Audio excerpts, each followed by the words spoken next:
저는 믿음의 길을 걸어갈 때 부러운 사람이 있습니다. 제가 부러워하는 사람은요, 영적인 화려함을 갖고 있는 사람이 아닙니다.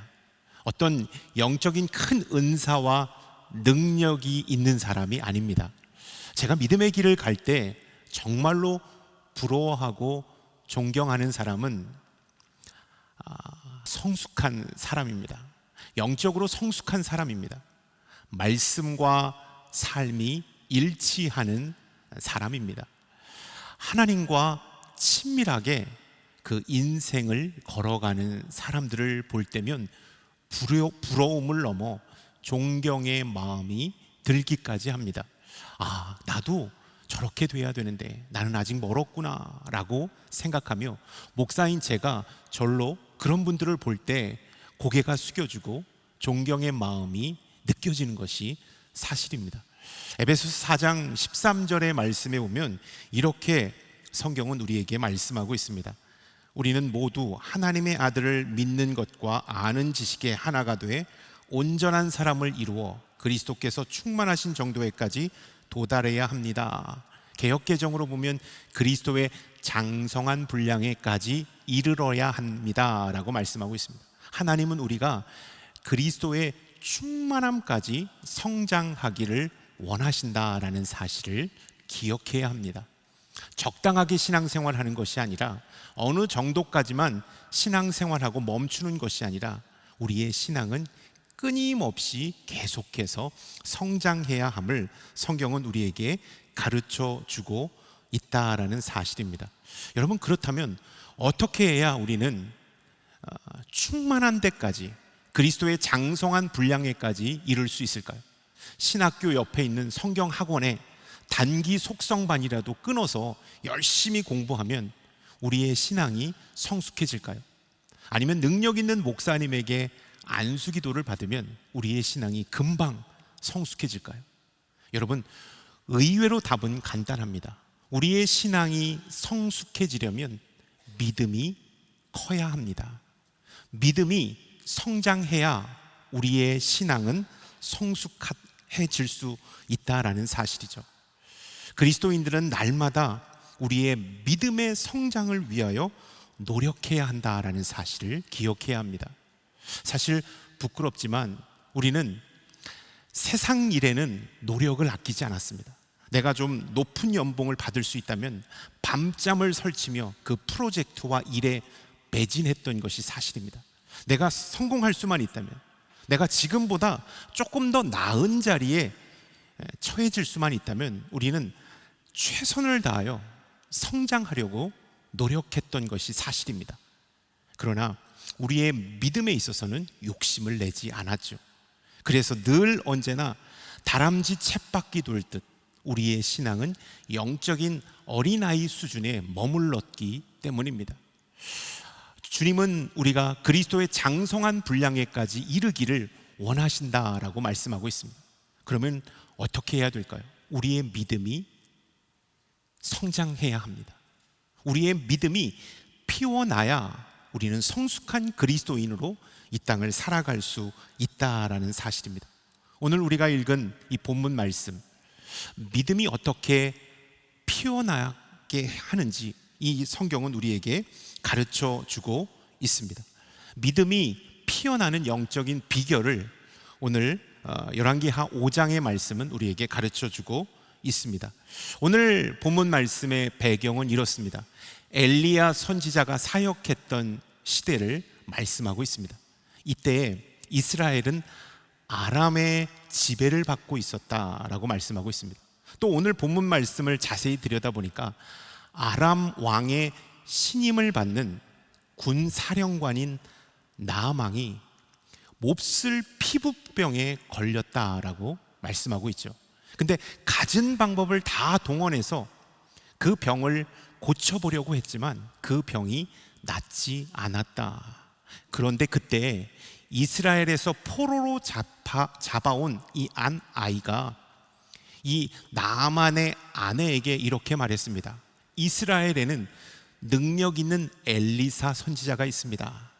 그 선지자를 찾아가 보십시오. 그러면 장군님의 병이 나을 수도 있을 것입니다. 이런 영적인 이야기를 해 주었어요.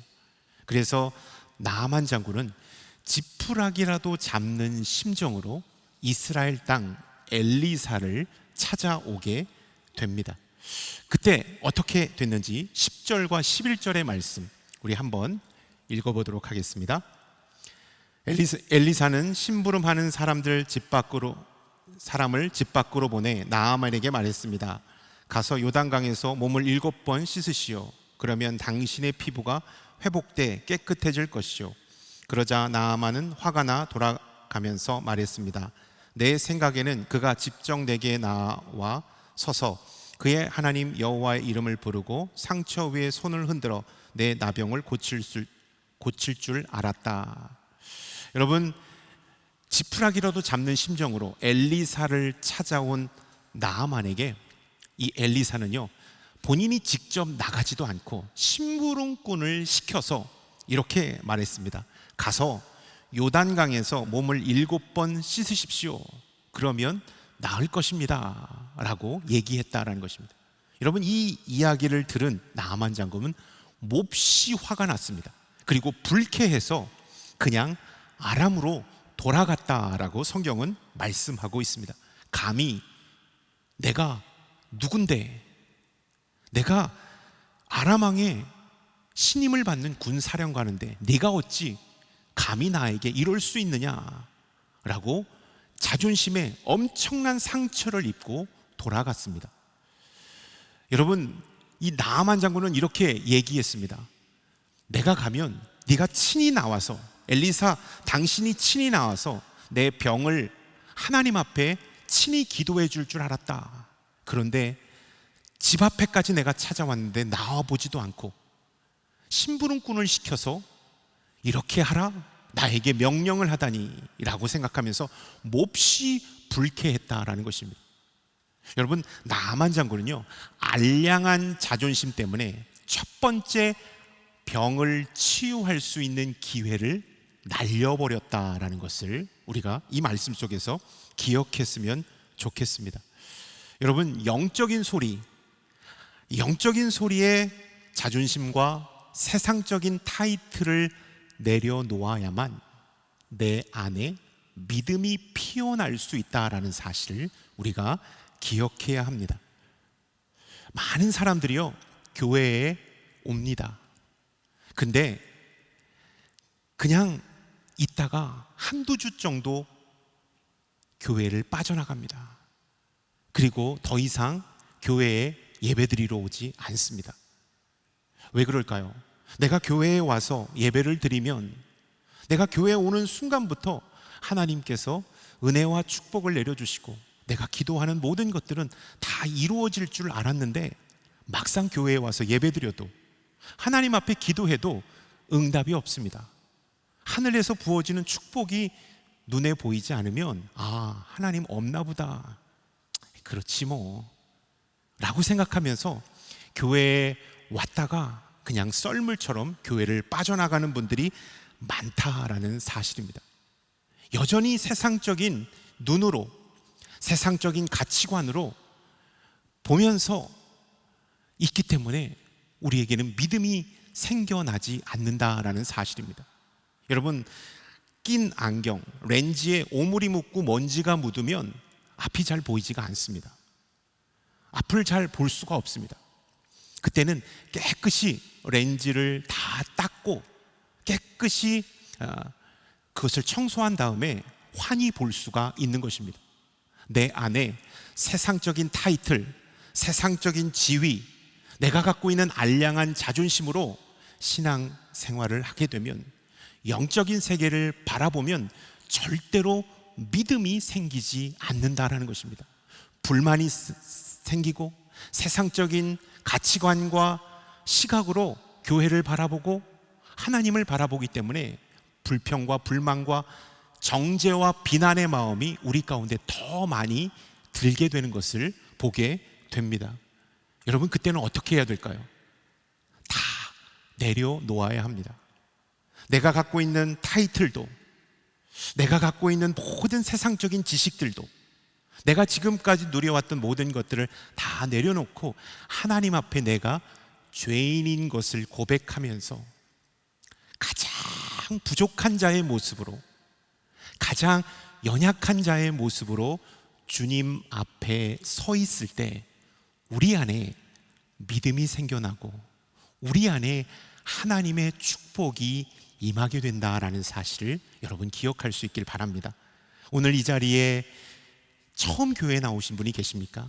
몇 주 교회에 나왔는데 내 삶이 변화가 없고 하나님이 어디 계신지도 알지 못하는 분이 계십니까?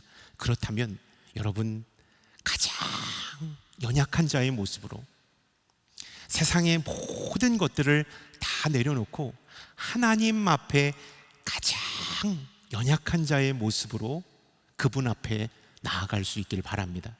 그리할 때 여러분 안에 믿음, 없던 믿음이 피어나게 될 것입니다. 그 믿음은 여러분을 더 깊은 영적인 세계로 인도하게 될 것입니다. 내가 어디 학교 출신인데, 내가 사는 집이 어딘데, 내가 사회적 지위가 이런데 라는 마음을 가지고 하나님 앞에 설 때 절대로 믿음은 생겨나지 않는다라는 사실을 우리가 기억했으면 좋겠습니다. 참 존경하고 있는, 정말로 본받고 싶은 장로님이 계십니다.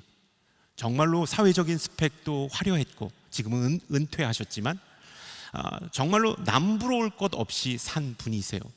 근데 제가 그분을 볼 때마다 너무나도 존경하는 마음이 이렇게 있습니다. 그래서 장로님, 어떻게 하면 그렇게 저도 신앙생활을 잘 할 수 있을까요? 어떻게 하면 정말로 멋지게 그렇게 잘 할 수 있을까요? 라고 여쭈어보면 막 웃으시면서, 목사님, 제가 여기까지 오는데 시간이 너무 많이 걸렸습니다. 그리고 많은 시행착오가 있었고 제 아내와 가족들을 너무나도 힘들게 했습니다.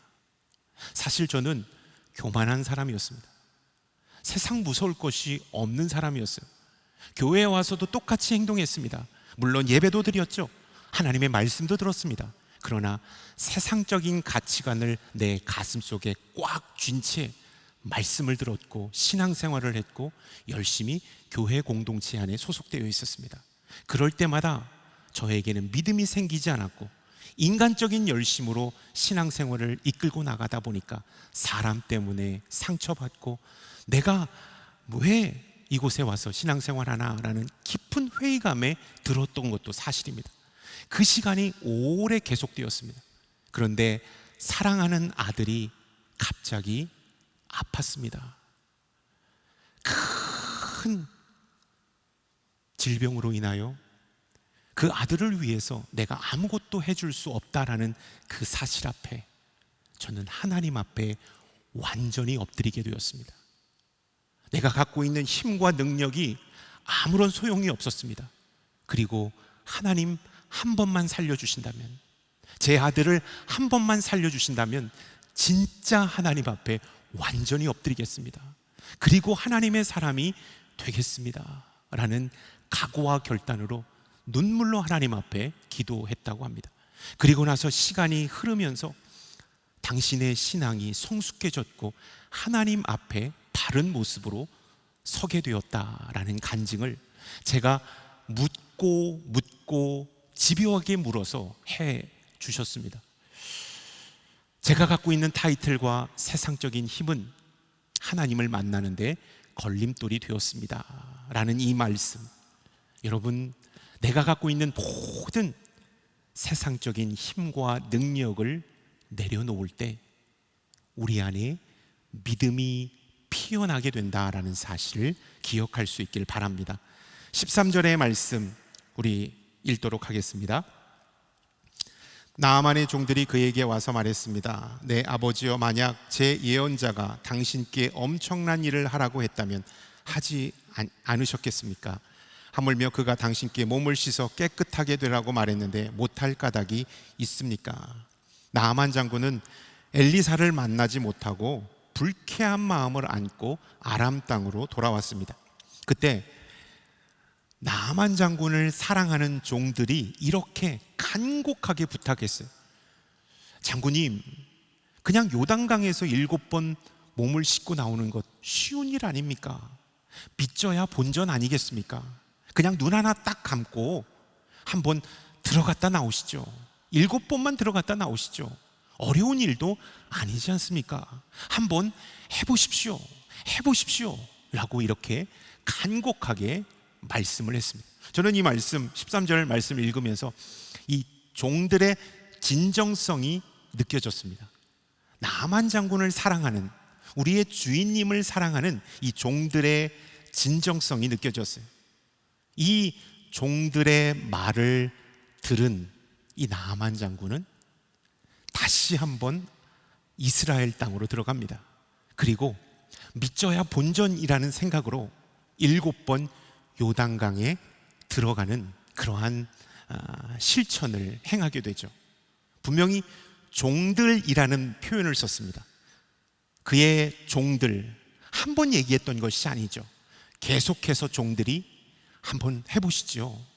요단강에서 한번 7번 들어갔다 나오는 일 어려운 일 아니지 않습니까? 한번 도전해 보십시오 라고 계속해서 말할 때 나아만이 귀를 기울였다라는 것입니다. 만약 나아만이 이 종들의 이 말에 귀를 기울이지 않았다면 두 번째 찾아온, 그에게 치료할 수 있는 기회인 두 번째 찾아온 기회를 날려버렸을 것입니다. 여러분, 두 번째, 영적인 소리에 귀를 기울일 때, 하나님의 말씀에 내가 귀를 기울일 때 내 안에 믿음이 피어난다라는 사실을 우리가 기억했으면 좋겠습니다. 여러분, 학생은 선생님의 말씀에 귀를 기울일 때 성적이 올라갑니다. 기업은 이 고객들의 말에 귀를 기울일 때 기업이 매출이 성장하는 것입니다. 신앙생활하는 그리스도인들은요, 하나님의 말씀, 영적인 말씀에 귀를 기울이고 그 말씀을 따라 나아갈 때 믿음이 생겨나게 된다라는 사실을 우리가 기억했으면 좋겠습니다. 여러분, 믿음의 성장을 꿈꾸시는 분들이 계십니까? 정말로 믿음이 있어 봤으면 좋겠습니다. 내 열심으로 신앙생활하는 것이 아니라 믿음으로 신앙생활하는 사람이 되었으면 좋겠습니다 라고 간절하게 원하는 분이 계십니까? 그렇다면 영적인 소리, 하나님의 말씀 앞에 귀를 기울일 수 있기를 바랍니다. 교회 안에서 신앙생활을 잘하고 모범적인 믿음의 길을 걸어가는 성도님들을 볼 때가 있습니다. 그분들에게서 나타나는 공통적인 특징은요, 영적인 소리를 집중해서 듣는다라는 것입니다. 하나님께서 주시는 그 소리, 세미한 음성에도 귀를 기울이며 들으려고 노력한다라는 것입니다. 어떤 분들은 새벽 예배 자리에서 영적인 소리에 집중하는 분이 있는가 하면 1:1 양육자를 통하여 들려주시는 하나님의 말씀에 귀 기울이는 성도가 있습니다. 어떤 분들은 주일 말씀을 통하여 각자 틀리지만 영적인 소리에 귀를 기울일 때 믿음이 생겨나게 된다. 없던 믿음이 생겨나고 작은 믿음이 큰 믿음으로 변화된다라는 사실을 우리가 기억했으면 좋겠습니다. 바로 이 시간도 하나님의 말씀이 울려 퍼지는 시간입니다. 여러분, 오늘 열왕기하 5장 9절부터 14절까지의 말씀 앞에 귀 기울일 수 있는 저와 여러분들이 될 수 있기를 축원합니다. 그리할 때 우리의 믿음은 이 예배에 참석하기 전보다 커져 있을 것입니다. 다시 커져 있게 될 것입니다. 많은 우를 범하는 것이 있죠. 우리가 세상적인 소리에는 민감하게 반응합니다. 요즘 한참 가상화폐가 핫 이슈로 떠오르지 않습니까? 이것에 투자해야 된다, 이 가상화폐에 우리가 영끌해야 된다라는 이 말을 들으면 쏠깃합니다. 이 주식에 좀 투자해야 합니다. 지금 가장 마지막 여러분이 집을 살 수 있는 기회이기 때문에 여기에 좀 투자하십시오 라는 말을 들으면 정말로 귀가 쏠깃하고 그것에 집중하는 그래서 나의 마음을 빼앗기는 것을 보게 됩니다. 그러나 하나님의 말씀에는, 영적인 소리에는 귀찮아하고 아예 그것을 들으려고 하지 않는 우리의 모습을 보게 된다라는 것입니다. 여러분, 믿음의 사람이 되고 싶습니까? 내가 지금 갖고 있는 믿음보다 조금 더 큰 믿음으로 하나님 앞에 나아가길 원하십니까? 그렇다면 여러분에게 들려주시는 영적인 소리에 귀 기울이고 그 말씀 앞에 집중할 수 있는 저와 여러분들이 될 수 있기를 주님의 이름으로 축원합니다. 아멘. 14절의 말씀, 우리 14절의 말씀을 한번 읽어보도록 하겠습니다.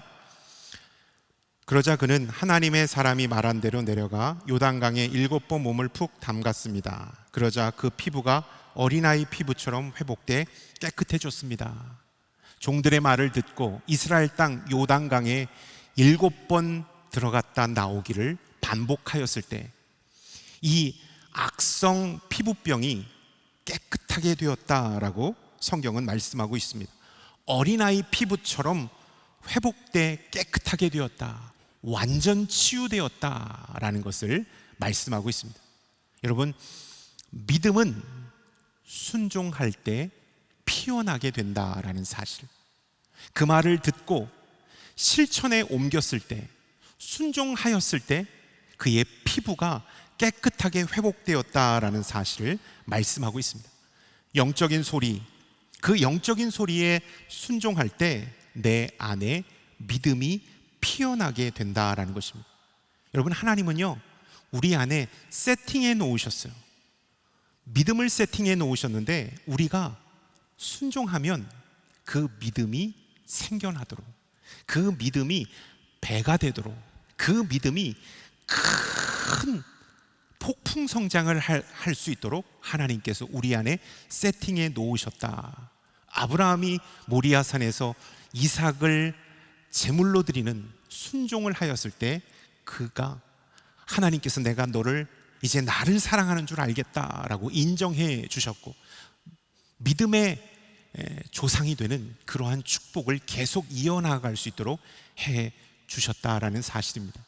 여러분, 우리가 순종할 때, 작은 일에 순종할 때 믿음은 생겨나게 된다라는 거죠. 예수님께서 물 위를 걸어오라 베드로에게 말했을 때 예수님의 말씀에 순종해 발을 내디뎠을 때 정말로 물 위를 걷는 그런 놀라운 기적을 베드로는 맛보았습니다. 여러분, 그 믿음, 베드로가 갖고 있었던 그 믿음이 훗날 주님을 위하여 순교하는 그 열심으로, 그 능력으로 나타나게 되었다라는 사실을 우리가 기억했으면 좋겠습니다. 누가복음 18장 41절부터 43절의 말씀 한번 제가 읽어보도록 하겠습니다. 내가 내게 무엇을 해주기를 원하느냐? 그가 대답했습니다. 주여, 다시 보고 싶습니다. 예수께서 그에게 말씀하셨습니다. 눈을 떠라, 내 믿음이 너를 구원했다. 그러자 그는 곧 보게 됐고 하나님께 영광을 돌리며 예수를 따랐습니다. 이 광경을 본 사람들도 모두 하나님을 찬양했습니다. 이 소경이 예수님 앞에 섰을 때 내가 무엇 해주기를 원하느냐라고 물어봤을 때 제가 보기를 원합니다, 다시 보고 싶습니다 라고 이렇게 대답을 했습니다. 그때 눈을 떠라 라는 예수님의 명령이 있었습니다. 그 명령에 순종해서 눈을 떴을 때 그가 보게 되었다. 그리고 나서 하나님을 따랐다. 그리고 하나님을 찬양했다라고 말씀하고 있습니다. 그가 주님의 말씀에 순종해서 눈을 떴을 때 그는 보게 됐고 그로 인하여 예수님을 따랐다, 하나님을 찬양했다라고 말씀하고 있습니다. 여러분, 우리가 순종할 때 믿음이 생겨나게 된다라는 사실, 믿음이 생겨나게 된다. 하나님의 말씀에 순종할 때, 하나님의 음성에 순종할 때 우리 안에 믿음이 피어나게 된다라는 사실을 여러분 기억할 수 있기를 축원합니다. 저는 아들이 2명이 있는데요, 첫째 아들이 이번에 중학교 1학년이 되었어요. 근데 초등학교 때 키가 좀 자라지 않아가지고 병원에 가서 측정을 해봐서 이렇게 보니까 예상 키가 너무나도 작게 나왔어요. 그래서 제 아내랑 제가 너무나도 실망을 했던 적이 있습니다. 저도 큰 키는 아닌데 제 아들은 제 키보다 더 작게 나오더라고요. 예상 키를 얘기를 해주더라고요. 그래서 저하고 아내가 우리 아들을 위해서 프로젝트를 짰습니다. 규칙적인 운동을 시키고요, 줄넘기를 밤에 한 200개씩 계속 하고요, 우유를 많이 먹이고 충분히 잠을 자게 하고 영양 보충도 하고, 밤에 잘 때 다리 붙잡고 저희 아내하고 저랑 기도도 하고, 그거를 사실 몇 개월 동안 했어요. 오늘도 예배 끝나고 가면 우리 아들 재우기 전에 줄넘기 같이 하고 자야 됩니다. 그렇게 하니까 여러분 안 믿으실지 모르지만 키가 너무 많이 컸어요. 이때는 여러분 박수 한번 쳐주세요. 키가 너무 많이 커가지고 이제 저랑 비슷해졌어요. 이제 조금만 있으면 중학교 1학년인데도 키가 훨씬 더 클 것 같더라고요. 최근에 병원에 가서 검진을 보고 이렇게 했는데 예상 키가 완전히 바뀌어 버렸어요. 리액션 감사합니다. 완전히 바뀌어 버렸어요. 정말로 열심히 선생님이 가르쳐 준 대로 정말로 아주 상식적인 얘기지만 그대로 순종했거든요. 그리고 그보다 더해서 기도까지 해주었거든요. 근데 키가 팍 크더라고요. 폭풍 성장을 하는 것을 보고 순종의 묘미, 이 순종할 때 성장한다라는 것이 제가 설교 이렇게 준비하면서 확 들어왔습니다. 여러분, 하나님께서 여러분에게 말씀하신 것이 있습니다. 여러분에게 부탁하신 것이 있어요. 그 계명에 순종할 때, 그 말씀을 따를 때 여러분에게 믿음은 생겨나게 될 것입니다. 그리고 그 믿음이 여러분들을 강건하게 해 주실 것입니다. 여러분, 믿음이 피어나게 하려면 세 가지를 말씀드렸습니다. 첫 번째, 내가 갖고 있는 자존심, 내가 갖고 있는 세상적인 타이틀을 내려놓아야만 내 안에 믿음이 피어납니다. 또 주의 말씀에, 영적인 소리에 귀를 기울여야만 우리 안에 믿음이 피어납니다. 그리고 기울였던 그 말씀에 행동으로 순종할 때, 그렇게 행할 때 우리 안에 없던 믿음이 피어나게 될 것이고 우리는 믿음의 사람이 될 것입니다. 이 예배 자리에 오신 모든 성도님들, 이 세 가지를 실천함으로 믿음의 사람으로, 믿음이 굳건한 사람으로 하나님 앞에 나아갈 수 있기를 축원합니다. 아멘. 기도하겠습니다. 하나님, 믿음의 사람이 되고 싶습니다. 내 안에 자존심과 세상적인 타이틀을 내려놓고 주의 말씀 앞에 귀 기울이며 순종함으로 나아가오니 우리 안에 믿음이 피어나게 하시고 믿음이 성장하는 축복을 허락하여 주옵소서. 예수 그리스도의 이름으로 기도드렸사옵나이다. 아멘.